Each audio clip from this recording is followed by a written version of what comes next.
कल्पधाम builders एवं developers की शानदार पेशकश। अब आपके सागर शहर के बीचों बीच, वह भी सर्व सुविधा युक्त आवास और समस्त शासकीय अप्रूवल के साथ। तो देर किस बात की, फ्लैट एवं प्लाट बुकिंग के लिए संपर्क करें अंकुर चौरसिया, पुरुषोत्तम चौरसिया।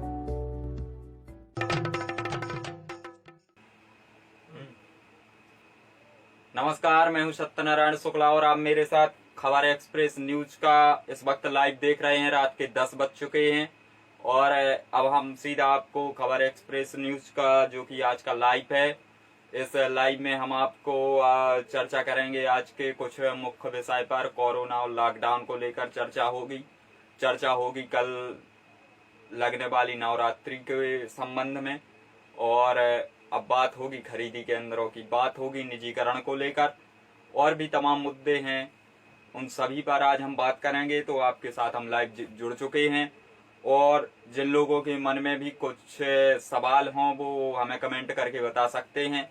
हमें उम्मीद है कि हम आपके सवालों का जवाब भी दे पाएंगे।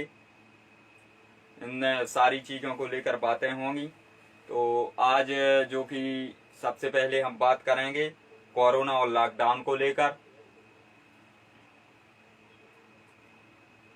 तो सबसे पहले अभी तक सागर में मध्य प्रदेश के सागर में कितने कोरोना पॉजिटिव निकले हैं, इस चीज की अभी तक पुष्टि नहीं हो पाई है।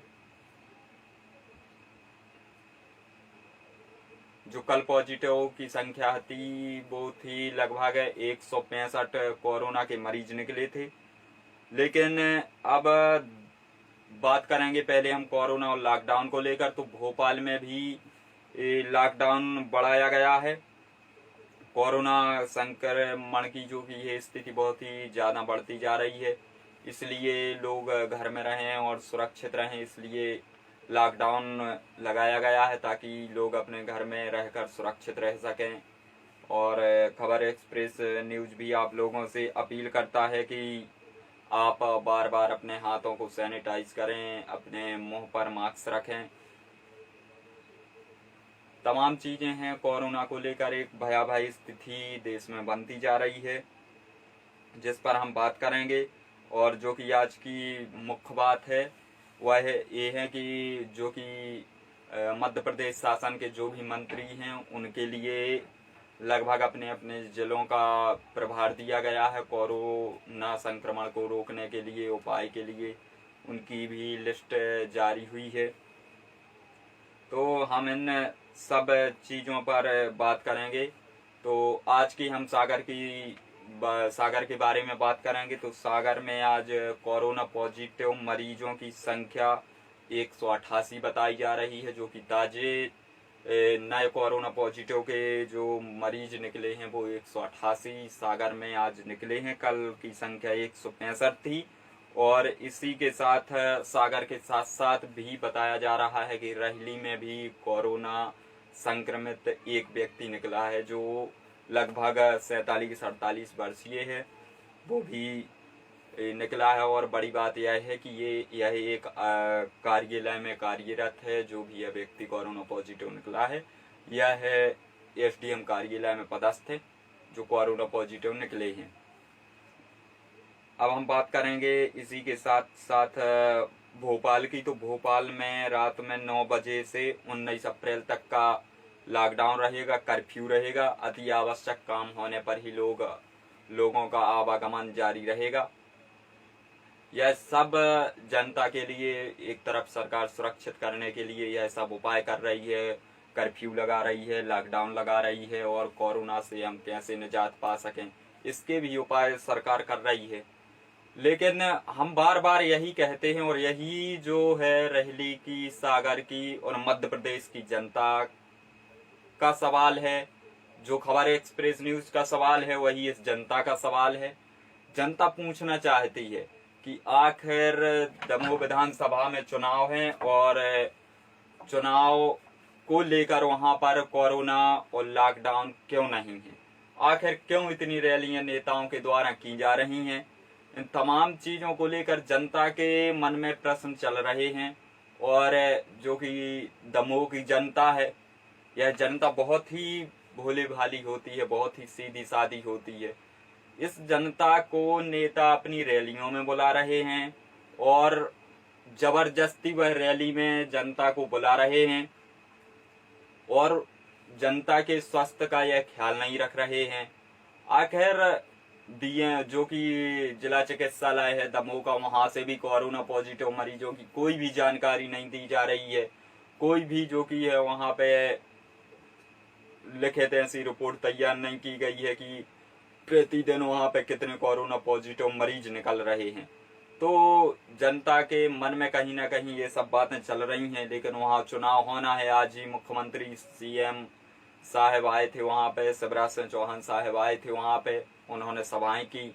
इसके पहले कल दमोह में जो कि है दिग्विजय सिंह जी आए थे, जो पूर्व मंत्री रहे हैं कांग्रेस सरकार के, वो उन्होंने भी शिरकत की, रैली की, सभा जोड़ी। लेकिन इतने सारे लोग सभाओं में कोरोना का ना नेताओं को जनता के स्वास्थ्य की चिंता है। यह तो अपनी मनमानी से ही यह रैलियां और ये तमाम चीजें कर रहे हैं, लेकिन जनता की जान क्यों जोखिम में डाल रहे हैं, यह बड़ा सवाल है। और शायद इस सवाल का जवाब अब जनता तलाशने लगी है। इस सवाल का जवाब जनता को नहीं मिल रहा है और जनता इस सवाल के जवाब से असंतुष्ट है। तो अब नेता है, सरकार उनकी है, या कुछ भी कर सकते हैं। इसका तो हम दमोह से अंदाज लगा ही सकते हैं कि यह जनता को कई जान कैसे जोखिम में डाल रहे हैं। अब हम दूसरी बात करेंगे मध्य प्रदेश में चल रही स्वास्थ्य व्यवस्थाओं के बारे में। तो मध्य प्रदेश में जो भी स्वास्थ्य की व्यवस्थाएं चल रही हैं वह पूरी तरह से लड़खड़ानी हुई हैं। एक नरसिंहपुर से वीडियो वायरल हुआ था जिसमें कुछ महिलाएं अस्पताल के बाहर बैठी थीं और बहुत ही चिंतित थीं, दुखी थीं। उनका एक बहुत ही गंभीर वीडियो वायरल हुआ था। वह वीडियो तो शब्दों में बयान नहीं कर सकता, सोशल मीडिया पर बहुत वायरल था वो, शायद सभी लोगों ने उसे देखा भी होगा। दूसरी हम बात करेंगे मध्य प्रदेश के सागर के बुंदेलखंड के मेडिकल कॉलेज की। बुंदेलखंड मेडिकल कॉलेज में भी कुछ दिन पहले ऑक्सीजन का सिलेंडर फटा था, जिससे लगभग बताया जा रहा है कि 5 मौतें हुई थीं।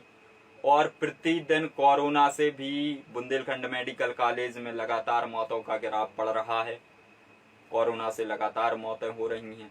लेकिन जो यह कोरोना सागर में है, सिवनी में है, बालाघाट में है, जबलपुर में है, भोपाल में है, आखिर सवाल तो घूम फिर के वहीं पे आता है कि दमोह में आखिर क्यों नहीं है कोरोना। कोरोना इतनी भयानक जो बीमारी है, उससे इतनी ज्यादा उसमें लापरवाही क्यों बरती जा रही है नेताओं द्वारा। आखिर यह नेता क्यों जनता का वो जान जोखिम में डालने के लिए तुले हुए हैं। अब कोरोना की और दमोह के में चुनाव के बाद क्या स्थिति बनेगी, यह तो आने वाला वक्त ही बताएगा। लेकिन नेताओं की रैलियों से कहीं ना कहीं लोगों को नुकसान पहुंच रहा है। जहां पूरे मध्य प्रदेश में कर्फ्यू लॉकडाउन जैसी स्थिति बनी है, वहीं शनिवार के दिन तक दमोह में लॉकडाउन नहीं रहा और मुख्यमंत्री साहब ने भी आज शिरकत की। उन्होंने अपनी सभाएं की, बाकायदा जनता को जोड़ा। लेकिन यह देखकर जनता के मन में बहुत सारे प्रश्न हैं, जवाब देने वाला कोई नहीं। दूसरी बात हम करेंगे मध्य प्रदेश में चल रही खरीदी केंद्र की। यह खरीदी केंद्र वाले हम बार बार यह कहते हैं, हमने एक बार और अपनी लाइव वीडियो में यह कहा था और प्रशासन को भी जताया था, लोगों को भी जताया था कि मध्य प्रदेश में जो खरीदी केंद्र चल रहे हैं वो सागर में हो, चाहे रहली में हो, चाहे बंडा में हो, कहीं भी हो, यह खरीदी केंद्र वाले लगातार अपनी मनमानी कर रहे हैं। यह मनमानी करने से बाज नहीं आ रहे हैं।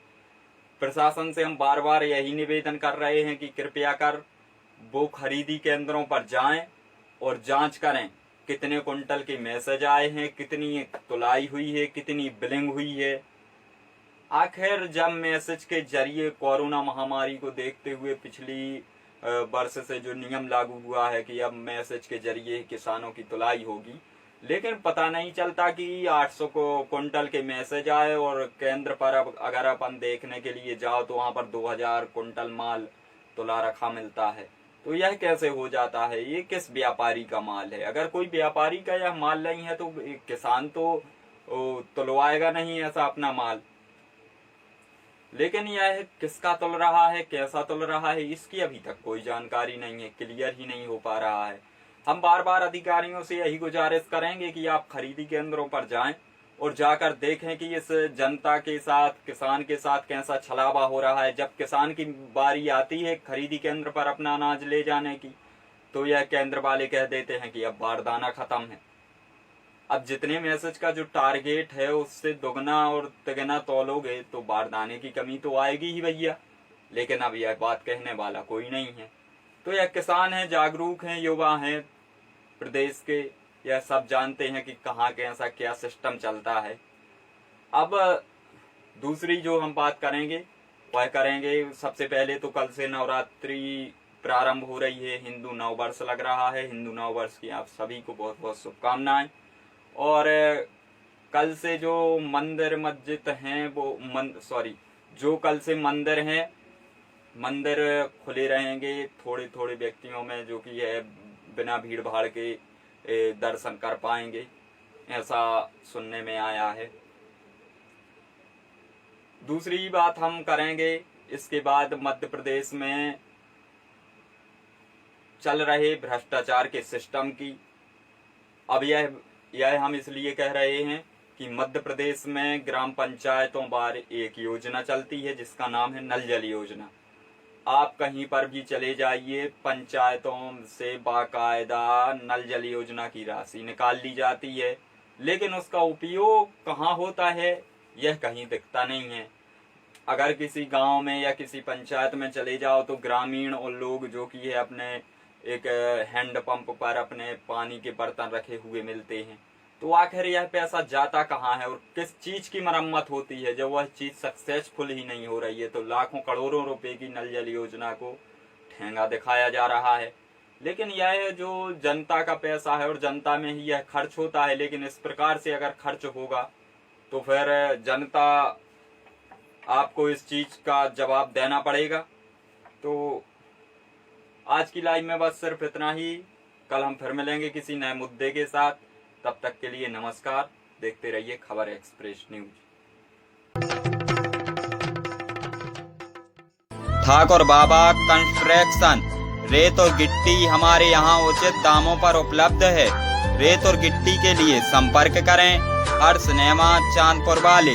हमारे ऑफिस का पता है मेन बस स्टैंड, रहली देवरी रोड, चांदपुर।